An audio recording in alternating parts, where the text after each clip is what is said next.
Ngayon lang ako nakakita sa kaysaysayan ng Kongreso na nagkaroon ng impeachment in one day at ipinasa nila on the last day of session. Yun ang makikita mo talaga, politika. Kasi yung dating mga experiences natin sa impeachment, magmula sa ombudsman, sa vice president, sa chief justice, it took a while.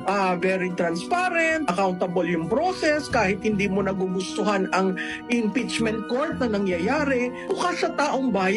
Pero mo itong ginawa ng House, nagpass sila ng articles of impeachment na walang nakakakita. Bakit ko nasabi yan? Yung tatlong final, 3 articles of impeachment endorsed by members of Congress, in-archive nila. So ang pinasa nila ngayon is an articles of impeachment na walang nakakaalam kung anong complaint na nandun. Basta sinabi nila, invoking the Constitution at saka yung rules ng chamber, o dahil naka-attain na ng mahigit na 1/3, impeach na si VP at bayaan mo na sa Senado. Yan